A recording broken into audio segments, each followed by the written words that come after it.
Hello and welcome to Coffee with the Librarians. It is March 22nd, and I am coming to you to talk about all things spring equinox. And there's a lot of eclipses and weird energy going on right now. So I know this is not exactly the equinox, but for some reason, it is. For some reason, this is the time that it is important to communicate this energy. So let me get connected. I've got a preview of what's to come, and I'm really excited. Yes, got it, to bring it to you. Okay, equinox is a time of balance. We have the fall equinox and we have the spring equinox. And when you think about that, it is the equal length of time in daylight and night. So it's about equality. And the information that the librarians want to bring through is also about equality and equality in all its forms. There's a lot of political unrest going on right now. There's a lot of discussion around equality, equal rights for women, people of color, transgender. There's like all of these different forms of equality. There's even, they're saying equality between, I'll come back to that. Equality between what they're saying is political parties. There's also this big push, there's this big feeling, there's this big energy that things are not equal. There's class, race, gender, like all sorts of things that we're talking about equality. And what is of note is during the equinox, that balance point is razor's edge. That balance point of this much day and this much night, that is equality. And what they want to say, what they want to remind everybody is that balance point is precise, but it also tips easily one way or the other. And so often when we think about balance, what we're really thinking about is, I want it all good. I want all the money. I want all the relationships. I want all the joy. What we're really asking for is imbalance. And it's such an interesting paradox because what we all want, I just want to live in balance. I just want everything to be balanced. No, you don't. No, you don't. You want to live in this tipping point where everything is good and where everybody is kind and where everything is harmonious and fair and all of that stuff. And what they want to say is that is not living in balance. Living in balance is literally on that teeter-totter point of everything is going to go this way or everything is going to go that way. And it's almost anxiety provoking to live in a state of balance because you can so easily go into what you perceive as good or what you perceive as bad. But living in that balance point is neutral.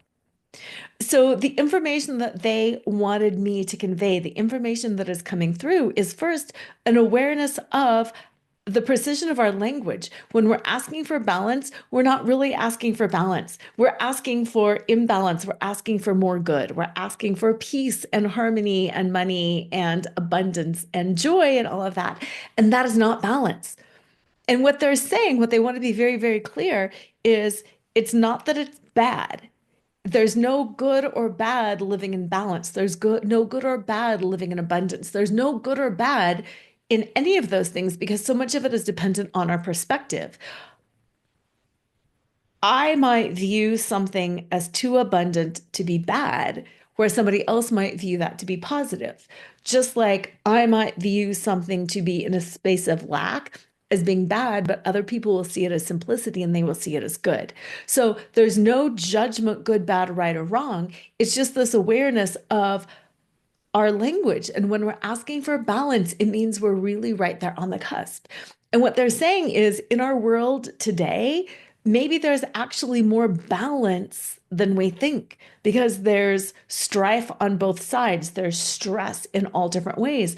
And so many people are feeling anxious and nervous and ungrounded and uncentered right now. But when we can reframe that to be like, you know what, this is a place of balance. Maybe this is a place of balance. We can find some peace in that.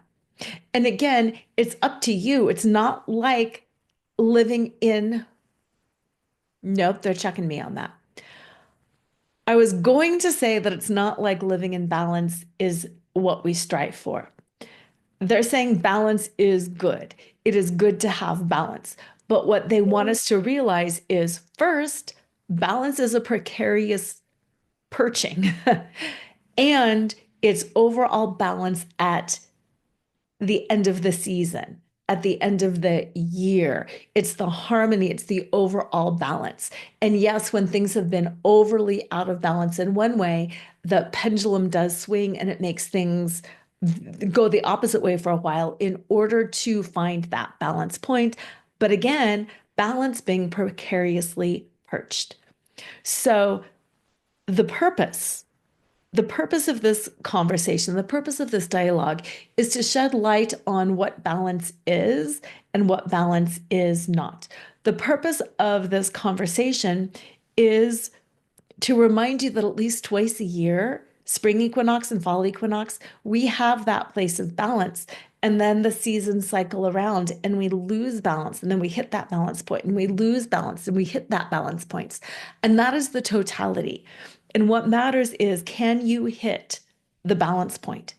Can you hit that balance point? Not necessarily precisely twice a year, but how often can you find that balance point, both within you and in your world, in your life? So, the first message is around finding that balance and seeking that balance and realizing what it is and also what it is not. The second thing is around these eclipses. We're in the middle of a very potent and very powerful time right now. Um, there's a lot that is not grounding in the world right now. There is a lot that is not centered. I'm struggling with the word safe because I'm wanting to say it's not safe, and the librarians are correcting me in that no, it is not safe because it's not what you are used to, but it is in our lack of safety that we develop the strength. The grounding that we are used to feeling, the support of the earth, the support of the planets, the support of all of that is not around us right now. We are literally eclipsing out the grounding energies that we are used to. This is in service of us going within and learning how to ground to ourselves, to ground to the God within, to the spirit within, to ground to our trust, our divine nature, and our connection to the universe. It's eclipsing out some of this Earth's energy. And this is in service of a few things. This is in service of our ascension and our growth. What they're saying is, in a multidimensional universe, it's not always about grounding to your planet or to your dimension because it is multidimensional. And it's not that you ground into each dimension or into each planet, you have to ground into yourself. This is what makes you time travelers. Yeah, they're saying this is what makes you adept at time travel. This is what makes you adept at space travel, is being able to ground to yourself instead of grounding to the external. And yes, we're going through a series of eclipses where we are eclipsing out some of that, and it's going to feel very disconcerting, but this is just the beginning. And as you realize what's happening, as you are used to, come on, this is training ground.